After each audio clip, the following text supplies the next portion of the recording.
What's going on, everybody? Welcome back to My Social Life. This is the podcast where we teach you how to grow on social media by talking to people that have actually done it. Today, I am joined by Scher. Buster is the creator of Hoops Nation. It's currently sitting at over 750,000 Instagram followers, over 675,000 Facebook followers. He's an entrepreneur, marketing wizard, a diehard Knicks fan. Buster, welcome to the podcast, man. What's going on, man? Thank you for having me. I appreciate that. My pleasure. With the first thing I want to talk about you is the Kristaps Porzingis trade. Yeah. How are you feeling after that? You know, I'm starting to recover slowly but surely. You know, the day of the trade, I'll put it this way. The first notification that I got was the New York Knicks traded Kristaps Porzingis for a guy that they could have drafted, Dennis Smith Jr., a couple of years ago. They took Frank Ntilikina with the 9th pick. They could have gotten Dennis Smith Jr. They didn't. Now we're trading our best player for him, a 4th overall pick for him. Then, over the course of the next hour, I got a couple more notifications, got to start, to realize what the full scope of the trade was. And through that, a little bit less depressed. People were immediately tagging me saying that I was on suicide watch.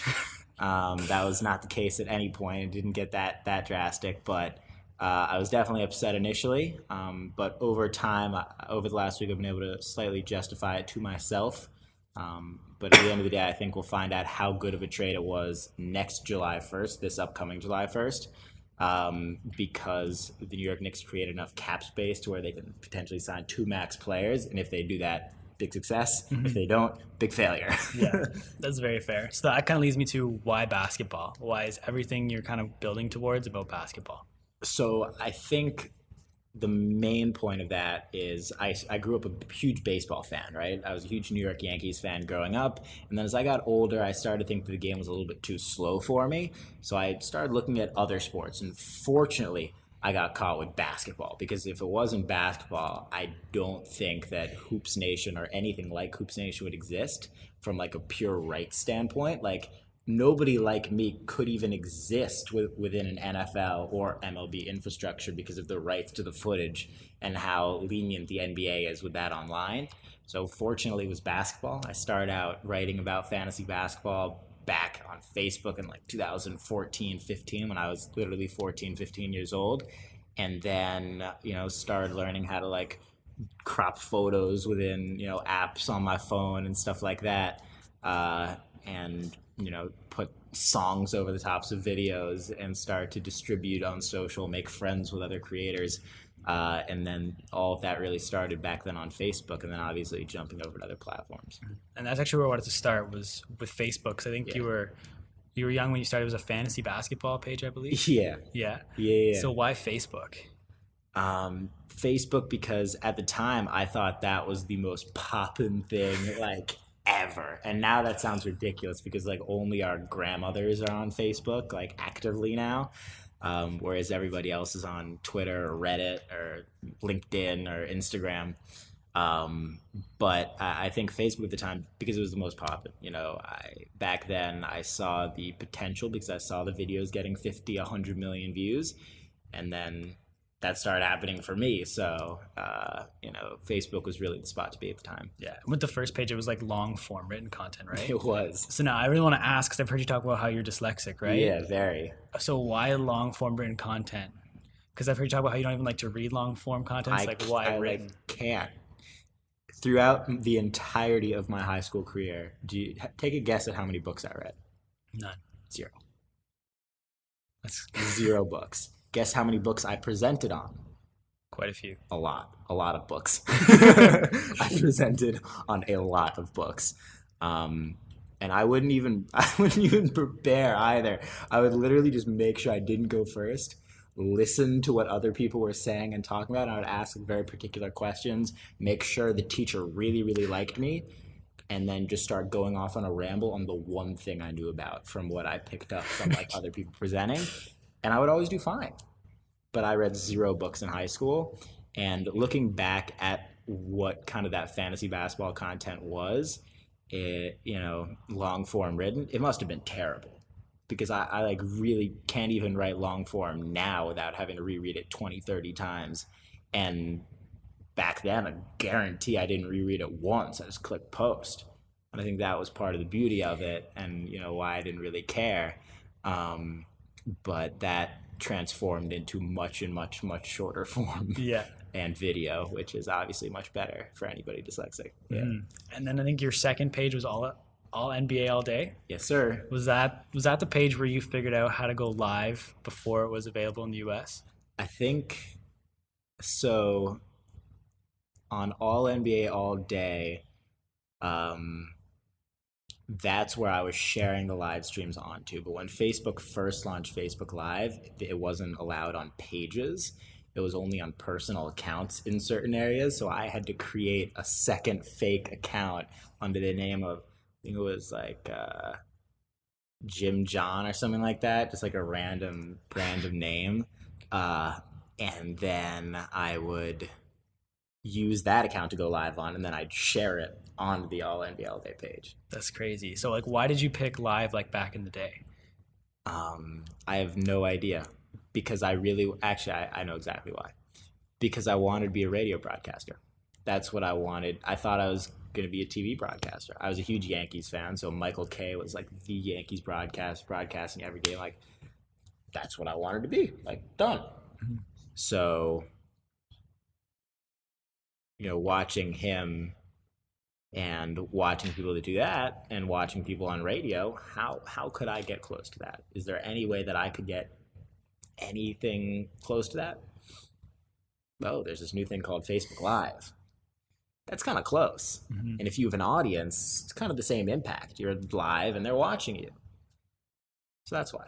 That's fair. And now live streaming is still a big part of your strategy. Yeah, for sure. I think the biggest thing that it does now is it puts a face behind a page instead of a logo. So on Hoops Nation and on like all these, there are a lot of basketball accounts similar to mine on social. But one of the things that I try to do and spend a lot of time trying to do an effort is differentiating in the sense of being able to put a face behind the logo and in front of it, which then creates relationships not only with the audience, but with other pages that might or might not have a face behind their logo or want to head in that direction. So anybody that, runs a page and comes across it, it's not just a company, or it's not a company at all. It's actually just a dude like me, which is what they all are in reality. But it's difficult to look at it that way when all you see is a logo and 1,000 posts or whatever. Mm-hmm. And I've also heard you talk about how your live streams help you get content for the next day. Yes. So by talking for 10 to 15 to 30 minutes, maybe sometimes even an hour, 2 30-minute streams, I can get a really, really good gist on what people are interested in. So if everybody's asking about where Anthony Davis is going to go, I'm going to know exactly what I should be posting about for the next 24 hours and exactly the content that I should both be creating, curating, and asking other people to send to me from like a meme standpoint and just like a statistical standpoint, news standpoint.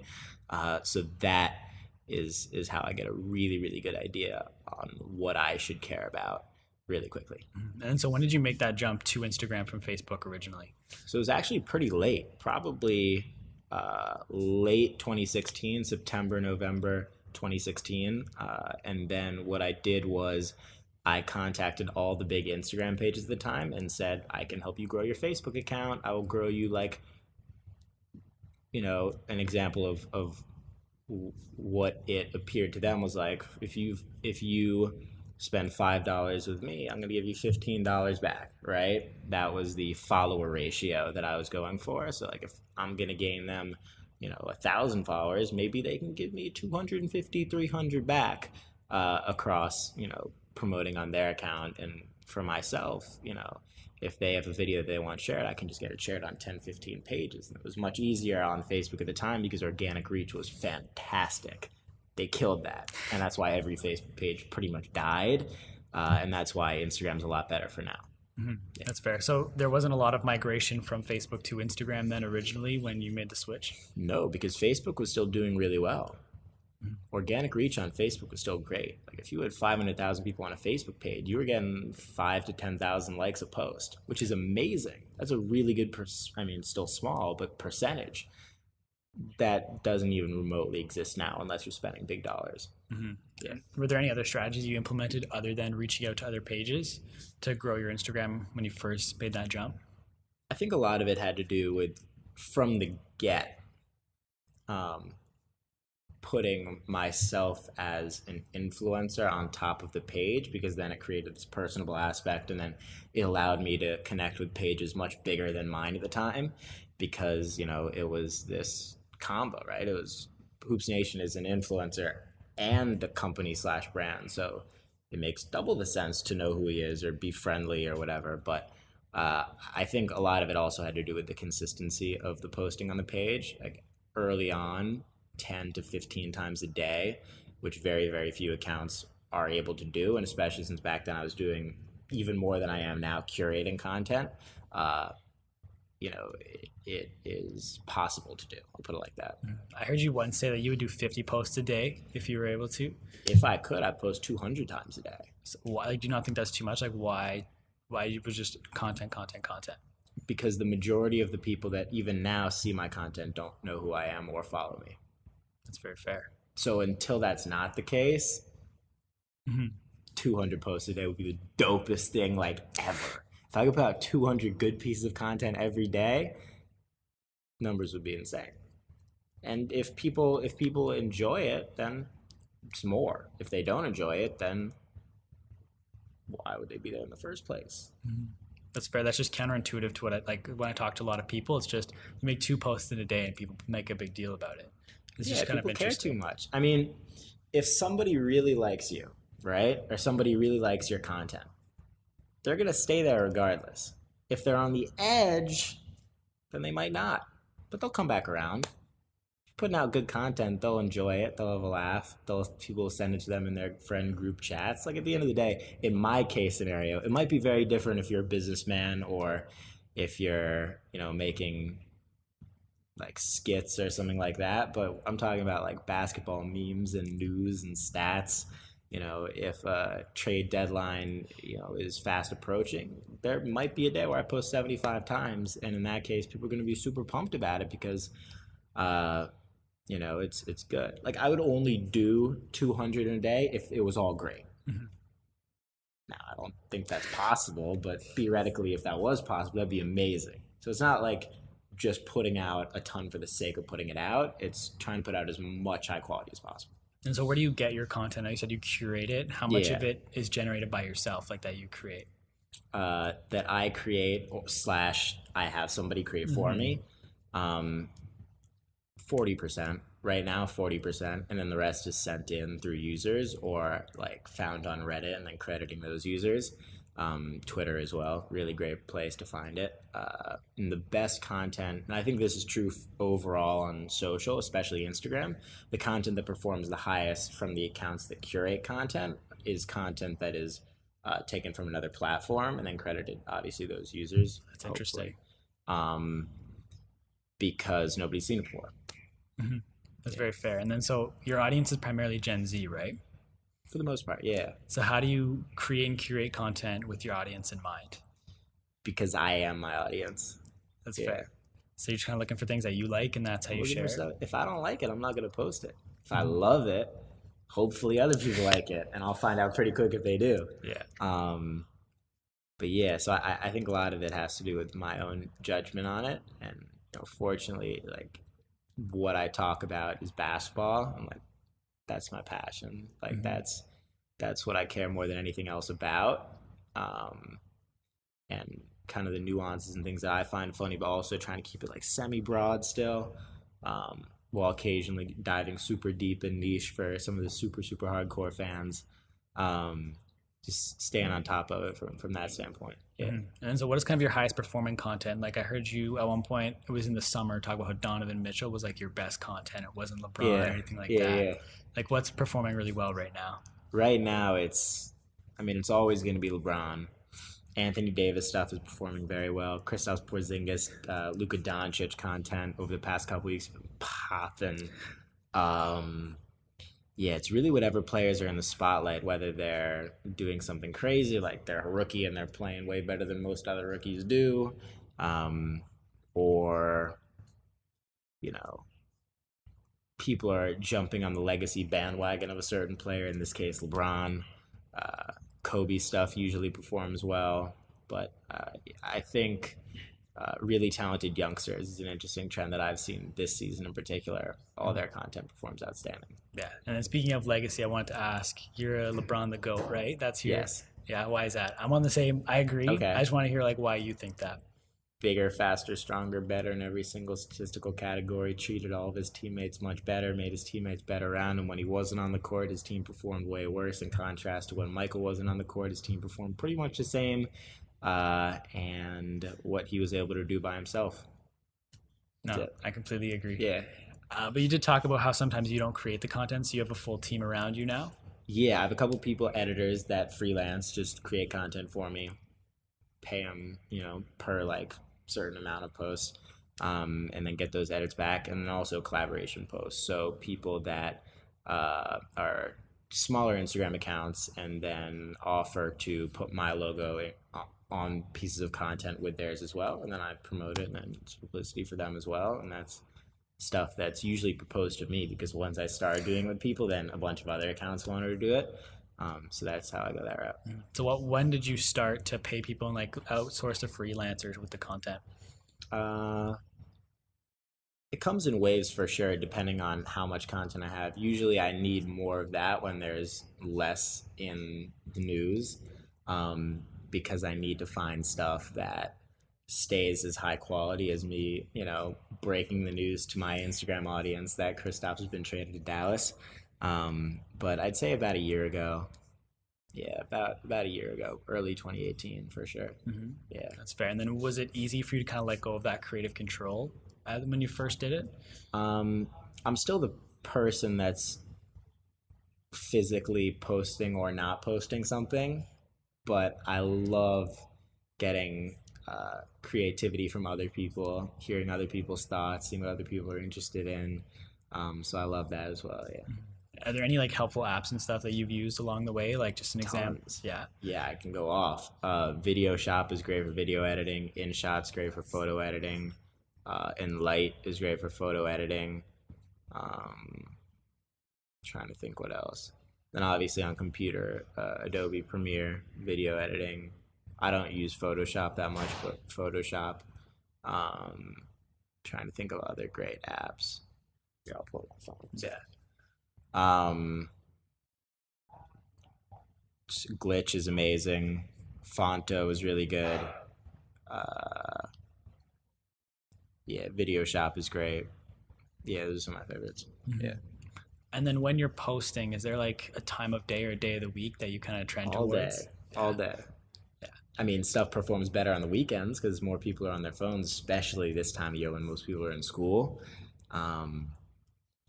But I think that definitely bodes well the weekend for sure, but all day, every day. Mm-hmm. And then so your main focus is Instagram now. I kind of want to look at the other platforms like Twitter. I don't think you use anymore for Hoops Nation. Not much at all. Yeah. Why is that? What motivated that decision? Time has a lot to do with it, and I didn't want somebody else. I tested this out, having somebody else tweet for me because I didn't have the time to do it to the same extent and at the same volume, while also optimizing for the platform, which I would have done. But I didn't want somebody else's voice in word form. And I found a YouTube page as well for Hoops Nation. Okay. Is that the one with like 30 subscribers? Is that something that you're experimenting with? Or? There were a bunch of Hoops Nation YouTube videos a little while ago, YouTube channels rather, but decided not to go that route. Mm-hmm. Yeah, mainly focus on my personal YouTube, which is one of the big things that I want to figure out in 2019 because, like, as simply put, like that's $1 million question, right? Like if somebody figures out their YouTube channel and they can put stuff out consistently, and it's easy and they enjoy it, it's $1 million right there.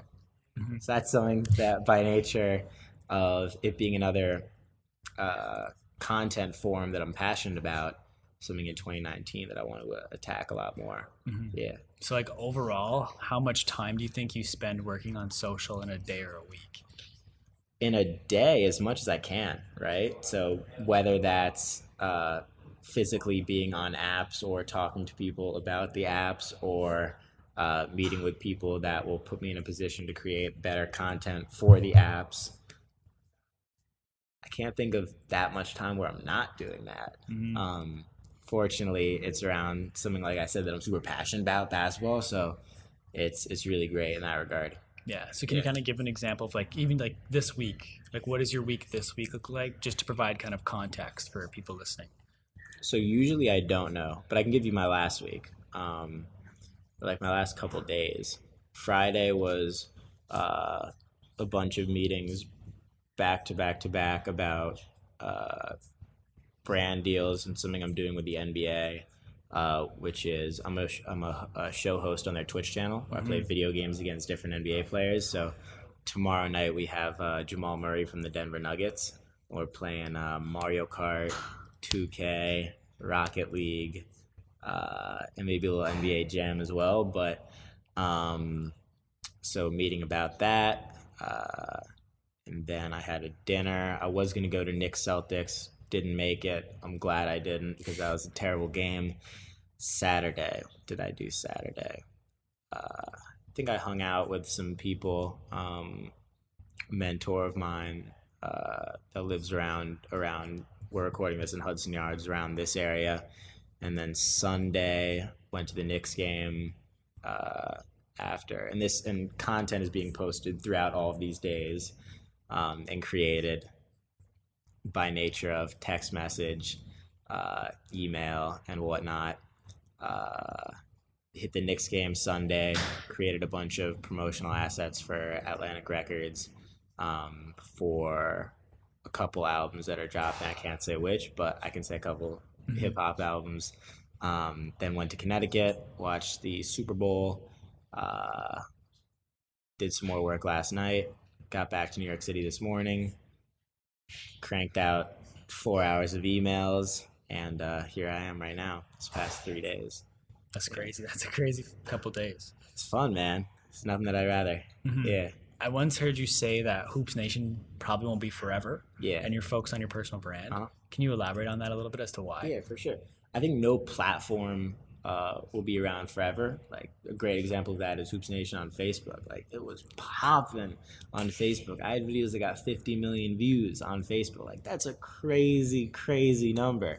But now if I posted a video, it would barely get any interaction. But the reverse is the case on Instagram. Instagram right now is what it used to be like on Facebook.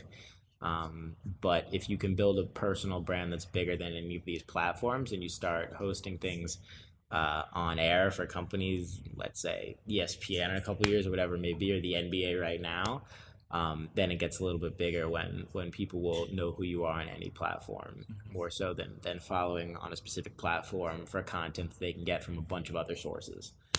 So that's what I think the benefit of building a big personal brand is. And also I want to be able to be me more than have to 100% follow the niche of basketball. Which is still like 70-80% of me, but there's like another 20% that I'm experimenting in, which are, other passions and, the business side behind the basketball and some of the stuff that isn't just the on-court analysis and, response to people and stuff like that. Yeah.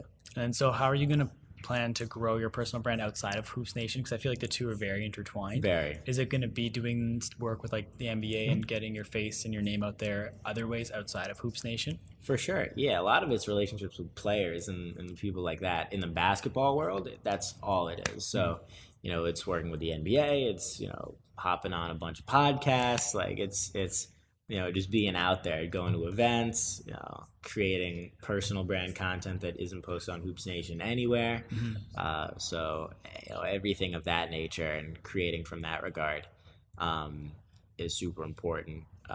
And then beyond that, just divulging further into YouTube content creation and creation separate from basketball. And then starting to collaborate with people outside of basketball, and then you're integrating or, opening yourself up to people that have literally never heard of you or literally never seen who you are and literally don't know anything about the basketball side of you, which is the other avenue. Can you let us know some plans for content stuff you've got coming to YouTube this year? Yeah, so I think a lot of it's like 3-minute talks on both 3-minute interviews, so I used to do this thing on my Instagram, and I should probably bring it back, where I did the 60-second show, right? Where I do a 60-second interview with somebody. I would send them a 15-second question, and they would have up to 45 seconds to respond to it, slap them both together using InShot or Video Shop, and then I'd post that up. So I want to do a 3-minute version of that where I'm just holding the camera and asking 3 questions to somebody, preferably that I'm friends with, NBA players, whoever, and then just uploading that in full. And also giving my thoughts on, certain events, like maybe the Super Bowl halftime show last night with Trav and whatnot, or the game itself, or trade deadline, anything of that nature. Just giving thoughts about that. I'm looking forward to doing more of and elaborating on that in 2019. That's very fair. Do you have any free time? Like, what do you do in your free time?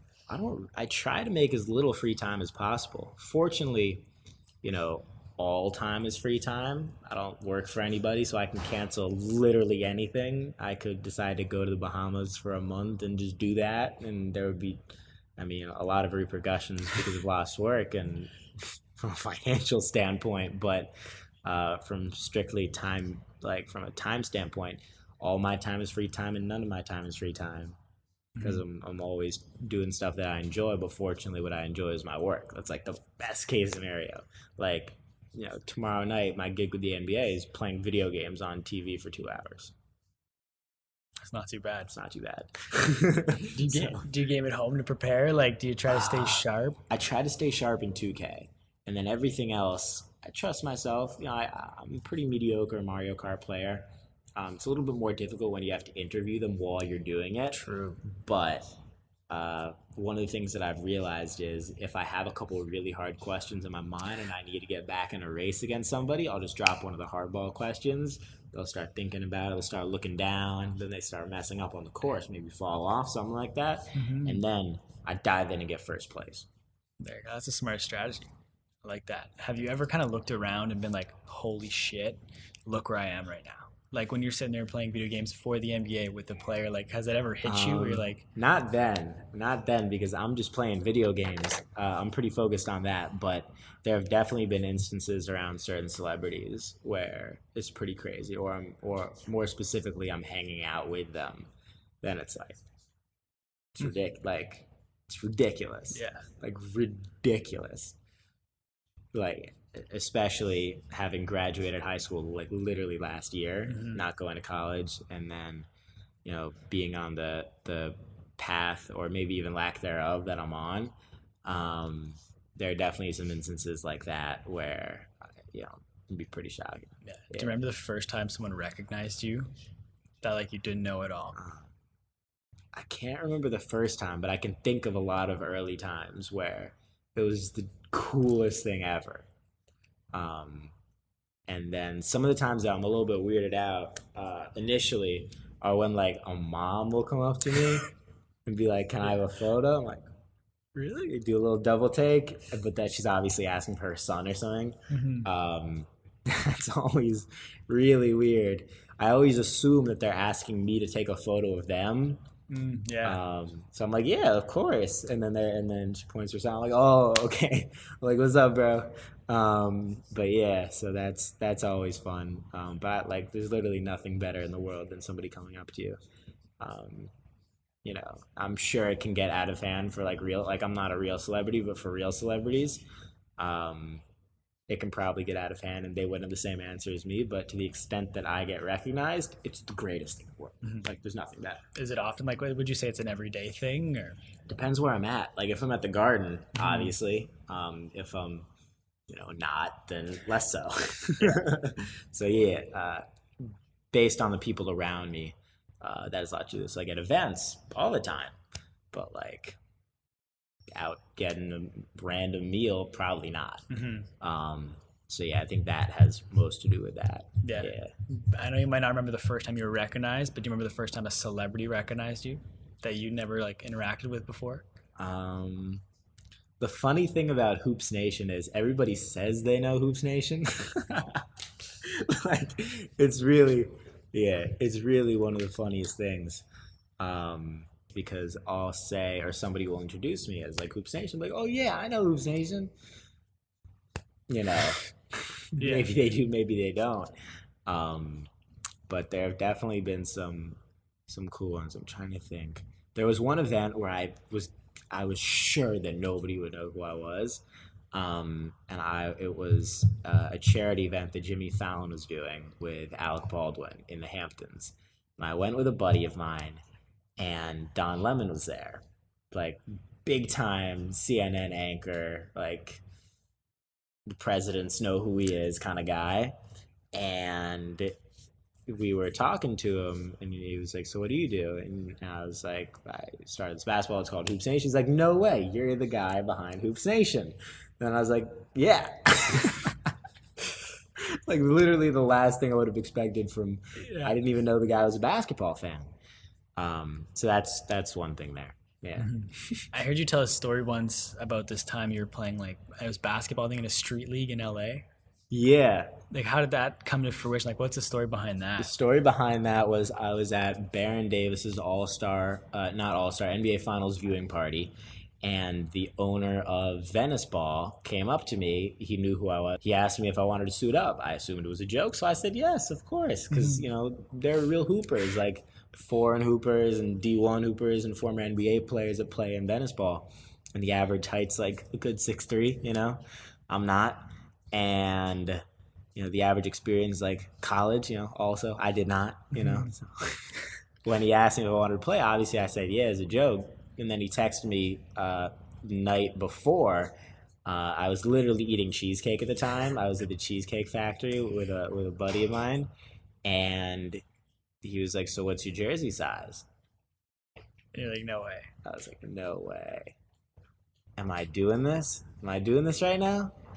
Am I really doing this?" So I gave him my jersey size, and he said, "Okay, I'll see you tomorrow at 2. Please be there 20 minutes early."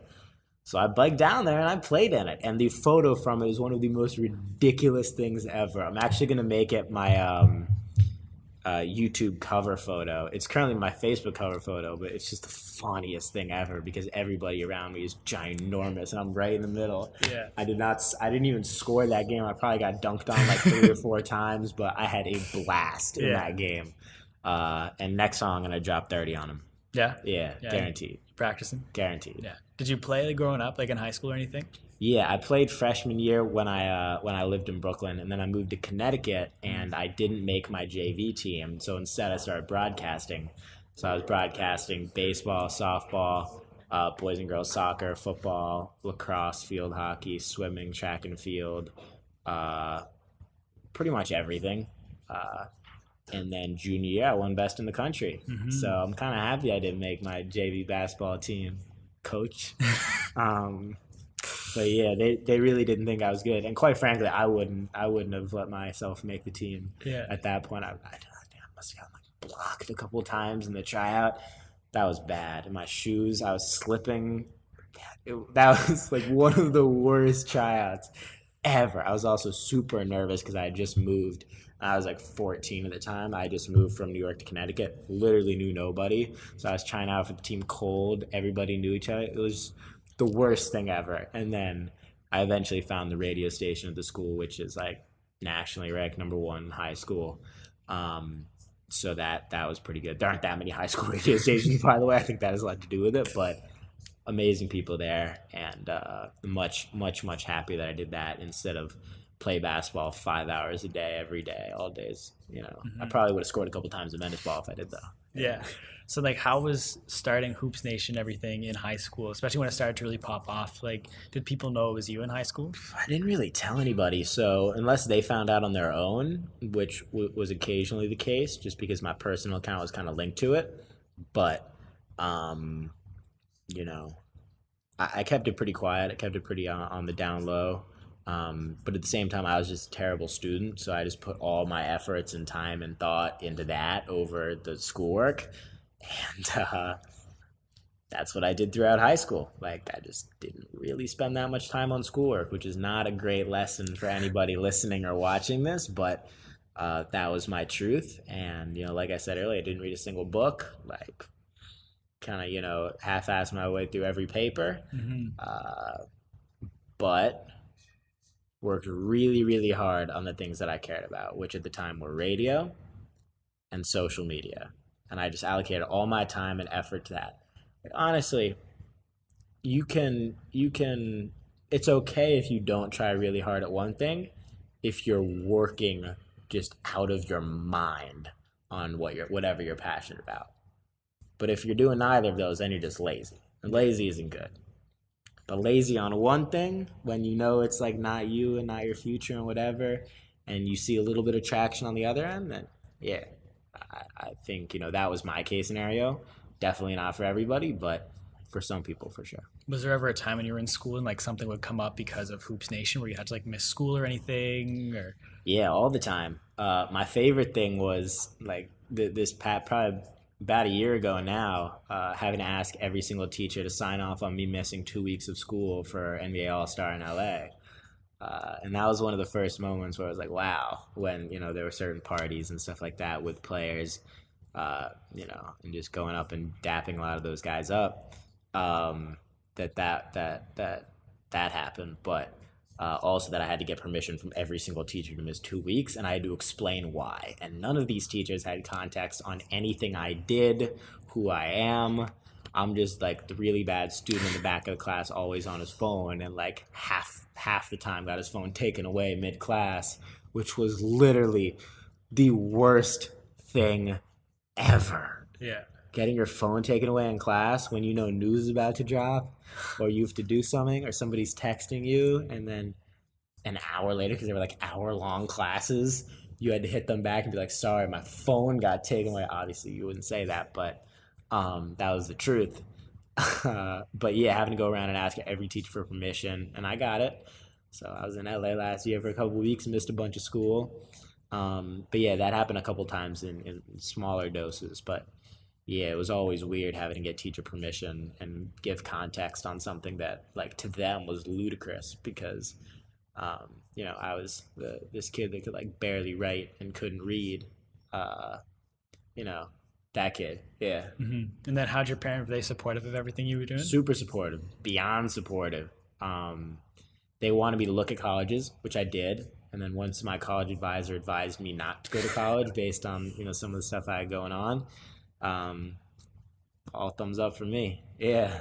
That's awesome. And now I know, like you said, school wasn't your thing, but you Yeah. graduated, which is sweet. I did graduate. Yeah. But I've heard you say that maybe you'll just go to college for one semester when you're like 21. Yeah, I thought that for a while. As time goes on, it's increasingly less likely, but that would be the dopest thing ever. If in 3 years, I got into a school, preferably a good school. Like if I ended up at Stanford for half a semester, that'd just be the coolest thing ever. Just go around, learn, obviously film a lot, and just see kind of what that walk of life is. Or maybe like a party school and just go there with like a content team and just, do like a documentary on what college life is really like. And, I think that'd be super, super interesting. And that's definitely something that I would consider exploring, post 20th, 21st birthday, probably 21st since everything will be legal at that time. I think something like that is still possible. The more I think about it, the doper it sounds, but in reality, it's pretty unlikely. Yeah. Yeah. But so on your come up and stuff, was there ever any issues where people are like, you're too young, or was age ever like a barrier for you? Yeah, when I started live streaming, I mean, keep in mind, I was like 15 years old, so I had braces and like more acne than I have now. Like, that was definitely the image, and like a 15-year-old kid talking about the NBA to like a community online, which was, not all white 15-year-old kids with braces.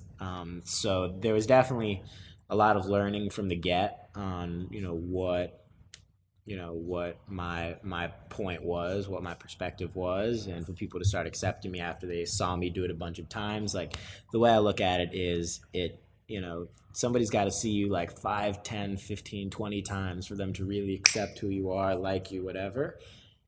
Similar to how somebody has to see an ad for an iPhone 80 to 100 times before they actually buy the product, which is something interesting that I've learned. And I didn't know a couple weeks ago, but now I know. And now we all know. It's a good stat, yeah. And that's why they advertise so heavy. But, it definitely took some time, for sure. And I still don't want everybody over. And I don't expect to. Like right now, I'm an 18-year-old dude like maybe I'm verified on Instagram, but like that doesn't do it for everybody. Yeah. They still got to see something. And the radio background helps because I'm much more comfortable in front of a camera, and enunciation has gotten much better since I was younger and stuff of that nature. And obviously following the game much more in depth, and now that it's my job, that's a lot better and easier. So I definitely think that comes into play as well. Mm-hmm. And I think it was your junior year, like in the summer, is when you interned for VaynerMedia. Yes, sir. Right over there. A block away from where we're recording this. Yeah. What was that experience like? What did you do? It was awesome. When I discovered Gary, like there were a couple people before that, Casey Neistat being one of them, I was like, I see so much of myself in you. Like, he didn't go to college. He just like does stuff online. He's very creative. And then I found Gary. I was like, no way. This dude is like everything that I like about Casey, and like this business side, which Casey didn't have publicly. And he also looked like a little bit more like me, same height, like was a big basketball fan, Knicks fan, New York. Wanted, like, his goal was to buy the Jets, like my goal when I was younger, not now, but it's like to buy the Knicks, it's what everybody would want, and to go down that path. But, so I eventually, and funny because the reason I found out about Gary was through Casey, because Gary invested in Casey's company. And then I found out that one of my mentors is a big wine connoisseur, and he used to buy from Gary when Gary was at the wine library. So he knew Gary, and he knew that I was now a fan of Gary at age 16. And he's also a teacher at Columbia. So occasionally he'd invite Gary to come in to speak. One time he did, found out 3 months in advance, told me to be there. So I did, went up to him afterwards. And, fortunately one of my mentors, he had hyped me up to Gary. He was like, yo, you're about to meet young Gary Vee today. And Gary's like, well, I'm looking forward to it. So I went up to him afterwards, and he said I should come by the office and hang out. And fast forward, offered an internship, and I spent like a month there. It was great. I had a lot of fun. I learned a lot of stuff, and I think, I believe to this day I'm still I was the youngest person to have ever worked there. I might be wrong now, but at least at the time that was true. But that was like a great experience for me at that age to see that, and even when he was in the office, see how he moved. And I wasn't in his specific division, but I was in a division on the same aisle. Mm-hmm. And that was a lot of fun to see kind of how all of them operate and how a 700-person digital agency works. Mm-hmm. Yeah. Did you ever have any one-on-one time with him when you were there? Like, I know he has an open door policy. Not while I was there, but I mean, I've talked to him since at events and stuff like that. But man, that is a busy guy, mm-hmm. and I respect him for it. And that's what I'm trying to be like, to where literally every second of my time is optimized like crazy, and there are things being done on all fronts. And there are deals being negotiated for me while I'm doing podcasts. That's the point that I'm trying to, if not get to 100% of the time, double and triple down whatever is happening now. So that's fair. But there's never a time where you were talking and he gave you like some advice that has stuck with you, or has it just been like through osmosis and seeing him work and listening to his podcast or anything? It's a lot of him seeing some of the stuff that I do and me seeing a lot of the stuff that he does. And hopefully mutual respect. I definitely respect him a lot. And then seeing him and like briefly catching up here and then. But he most certainly does not need me, and I don't need him to the extent that like I would need to talk to him every day. More just observe the overall tendencies and strategies that he has like literally changed. I think changed my life is an accurate representation, because like I said earlier, I hadn't seen somebody that was like me doing it on that scale. I think that definitely helped my parents for sure after interning for him and kind of getting a gist of who he was, be a little bit more accepting of the no college thing. So I think changed life in that regard is definitely accurate. And I've heard you talk about working for free. Did you work for free for VaynerMedia? No, that was paid. Oh, but yeah. I would have worked for free, but they offered to pay, so I took it. But like, I know you said like working for free is like a good thing. Yeah, when you're that age, 100%. I mean, when you're living on your own and you have to pay rent, it's a little bit more difficult to work for free. But in certain instances, I think it's definitely still worthwhile. So I think there's that as well. Yeah. But I think when you're that age and for any opportunity somewhat close to that, worth 100%. 100%, 100%.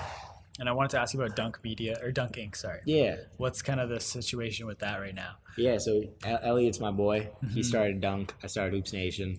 Really good friends. We work on a lot of projects together. Yeah, that's pretty much the extent of it. Originally, we were gonna dive into deeper stuff, but both like him going on his path and mine going on like more influencer path. You know, we still work on like right now tons of projects under each of our accounts and on combined deals, but you know, Hoops Nation, LLC, and Dunk Inc. You know, both just doing our thing together, helping each other. Yeah, he's the best. And you do some consulting as well, right? Yes. Yeah, for different agencies and brands and companies. Also something I want to do a lot more of in 2019, but that definitely is a lot of fun, and speaking alongside that, yeah. And there's one question that Hayden wanted me to ask you. Okay. Was about the world record egg. Yeah. Are you involved with that to any capacity? I have nothing to do with the world record egg apart from the fact that I contacted the egg when it was a very young egg, and made friends with the egg, and I had a bunch of comments. I got like 70,000 likes, just ridiculous numbers on the world record egg posts, and probably gained like 10,000 followers on my personal account from that. But yeah, it's just a homie. But yeah, crazy story. How that happened and how quickly it happened. But yeah, that dude's in marketing, you know, early 20s British guy, like 21 Savage. But yeah, he's dope, and I'm super happy for him. Yeah, and he got the bag secured from Hulu, if you didn't see. Yeah, that's awesome. So what's next for you, man? Just more, man. You know, this relationship with the NBA is very, very young, so I'm really excited about that.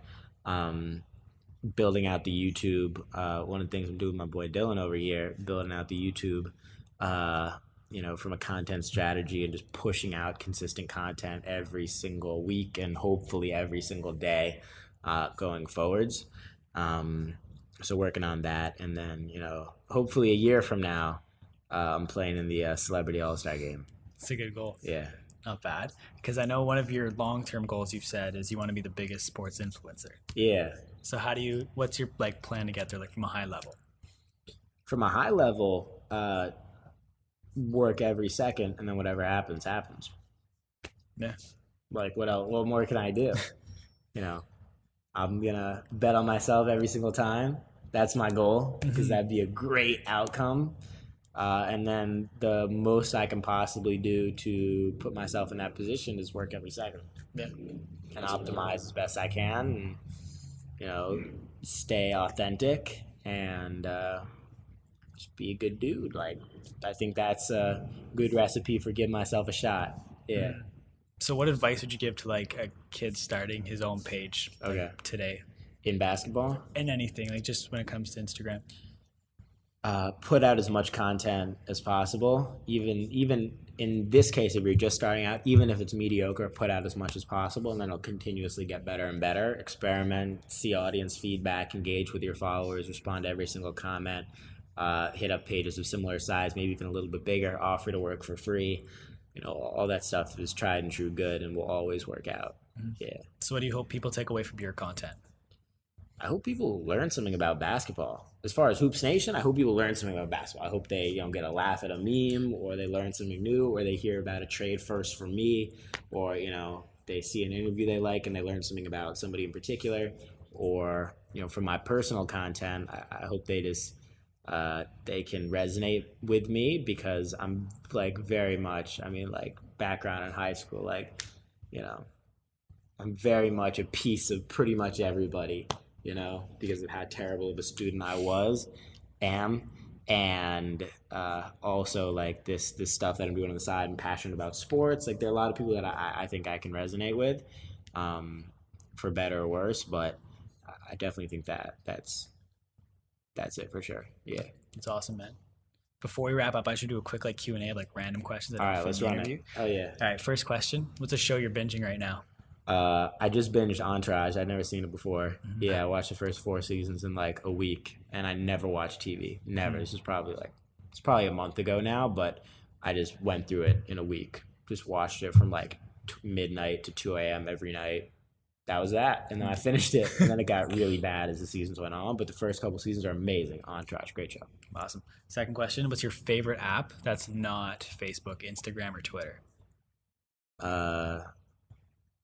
Snapchat? That's fair. You're still on Snapchat? Yeah, Yeah? still on Snapchat. How about Yeah. Is it like working for you? Like I know some people are jumping off. I use it for personal.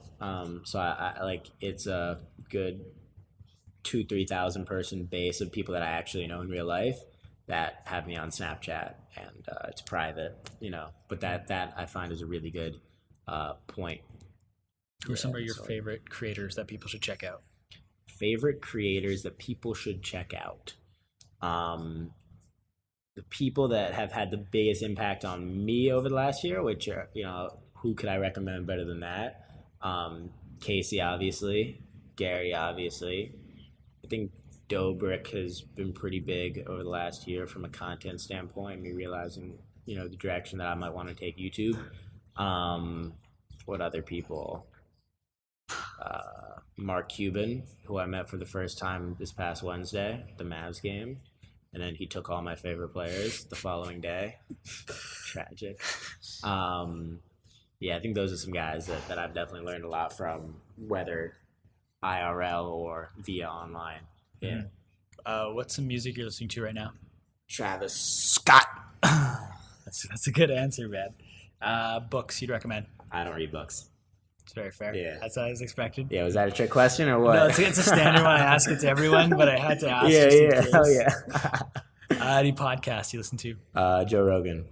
Yeah, Joe's a man. Yeah, that's what the guy we interviewed last night. The exact same answer he said. He's the number one podcaster in the world for a reason. Yeah. I don't love his comedy though, but his podcast amazing, better than anything. Yeah. Yeah. What's a must-eat spot in the city? Odeon. It's like diner restaurant downtown Manhattan. Fire. Bubby's. Fire. Pepe Giallo's. Fire. Yeah. Mm-hmm. Yeah. What's your morning and night routine? Morning routine is I wake up. Night routine is I go to bed. Next question. Very fair. So this next question I stole from Gary. Okay. It's what are you obsessed with? But it's not from like a high level, like I'm obsessed with basketball. It's like I recently got these new shoes, and these new shoes are unreal. Like anything like off the wall random that you're just obsessed with right now. Off the wall random right now, YouTube. I'm like obsessed with YouTube. I just want to upload like 10 times a day now. Like I want to be the first person to implement my Instagram strategy to YouTube. Drop like 10 videos a day. Mm-hmm. Just go crazy. That'd be nuts. See what happens. Yeah. I have 10,000 subscribers. What's the worst that happens? 1,000 people unsubscribe. Whatever, right? Whatever. Yeah. They're going to be there forever. Yeah. So, yeah, that'd be super fire. So that's something I'm obsessed with right now. Mm-hmm. Yeah. 3 items on your bucket list. Play in the Celebrity All-Star Game. Drop 30 in the Celebrity All-Star Game. And win the MVP in the Celebrity All-Star Game. I like it. Yeah. I like it. You're going to dinner, take 3 people. They can be dead or alive. Okay. Who are you taking? Dead or alive. I'm taking LeBron James, 1. Probably.